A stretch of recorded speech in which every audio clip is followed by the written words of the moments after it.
All right, folks, back again talking.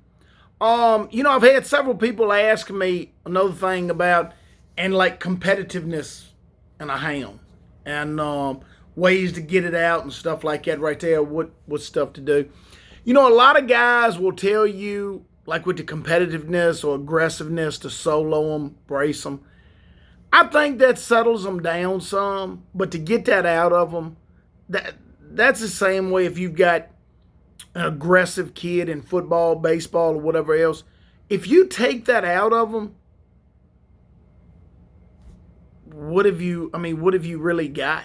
You've taken that dog away. So most of the time, for me, if a dog's overly aggressive and competitive, I get rid of it. But I'm going to go into it a little bit and kind of tell you, starting puppies, how you can accelerate that competitiveness and you don't even realize it. A lot of guys will take and same with, say you got that boy 11, 12 years old, okay? He's really good, all right? Good football, baseball player, either one you want to go at. Really good, okay? He's really good ball player. And really aggressive, bigger. He's ahead of the kids in his age group. What does everybody always want to do? They want to jump him up 2 or 3 age groups, all right? So now, what have you done? All right? Those older kids are still older. I don't care if this kid is the same size, he's still younger, all right? So you might get one every once in a while, every blue moon, like a Bo Jackson or something like that can hang with those older kids. But the majority of them, man, you're gonna knock them back. Same way with that young hound, if he's competitive, and guys want to put him on the ground with an older dog. And they go, well, see, that puppy right there, that puppy's got more speed. He's getting some front.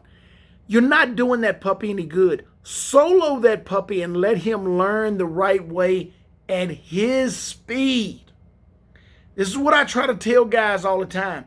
When you put him with that experienced dog, you're probably better off to put him with a faster dog. Because if you put him with a really good line control dog that's just shoving it up his butt, all right, now what is he having to do? He's having to get out. He's gonna start getting out, swinging a little bit, curving around because he's so competitive. He wants to be on the front, but that dog behind ain't making no mistakes. He's just steadily driving it. So now you got that young dog rattled. All right, now you got him rattled. He's competitive. He wants the front, but he doesn't know how to handle it because he's not even learned how to run the track yet. So you're putting pressure on him. Pressure's not always about speed. It's about consistency and just hammering it where you can't make mistakes. And if that dog is competitive, he's going to get worse. Now he's going to start cheating. Okay? Now he's going to start cheating. But, and I'm not saying it's always going to work, but if you take and you run that young dog with dogs his age, then solo and brace him, and let him come along at his speed where he learns, now he can handle a little more pressure. Now don't get me wrong, some dogs can handle pressure, some can't. It's just the way it is, all right? And at some point you got to come to the realization of either I've got to get rid of him or I'm just going to deal with it, all right? So remember, when you put that old dog with him, that's why I don't dare put, and I've done it in the past.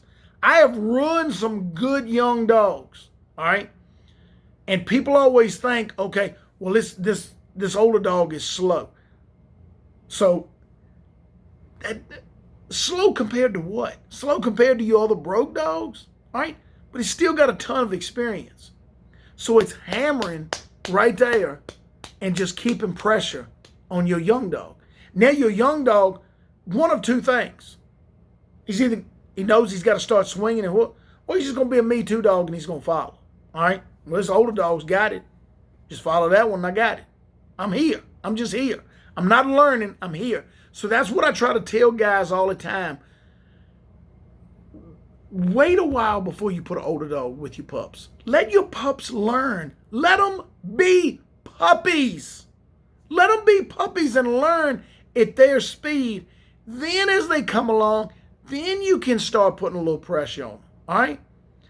I mean, if you're all about numbers and you just want to kill, and this is another thing that gets me. Guys will come, and I'll get into this in another video. I won't even talk about this right now. I won't even talk about this right now. I'll get into that in another video. But remember, with the pressure, it's not always about speed.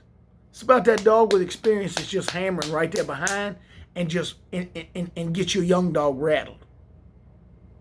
And then when he's rattled, what's he gonna do? He's gonna start creating more bad habits. That's all you're doing. You're just creating bad habits. Let your pups come along at their speed, man. Let them learn and let them develop. Don't be in that big of a rush. Let them come along at their speed and learn and develop. Then, when you want to, ease a little pressure on them, all right? See how they handle it. They either going to handle it or they ain't. I can tell you that right now, all right? But if you let them learn as they come along, you got a whole lot better chance that they're not going to get rattled as bad. So, just a little thing, when you're starting your dog, just remember that. Let them learn on their own. That big dog, two things. He's either rattling or he's doing everything and your young dog's not learning. So to me, I don't see the benefits. Now, when I think that young dog is really progressed and can really handle that track, and I watch him in the check area, that head never comes up, he's steadily and boom, he's powerful out of that check and he takes it on, all right, then I'll put an older dog on there. But I want that young dog exploding out of that check before I put that older dog with him, all right? Because how many times you see a younger dog, they'll come up, and I can tell you when they've been ran with older dogs because they don't know how to explode out of the check with the rabbit, all right? They just kind of sit there and they'll hit a couple times and they don't really know how to drive it out of the check. I can just tell you, let them learn. When they start exploding out of that check area, man, then you can put an older dog on the ground and see how he handles the pressure. Then it's still unknown, but I at least know that he knows enough that he's ready for it. Now, whether he'll pass the test. Thank y'all. As always, I enjoy it. Always. Many more to come. Happy running to all y'all.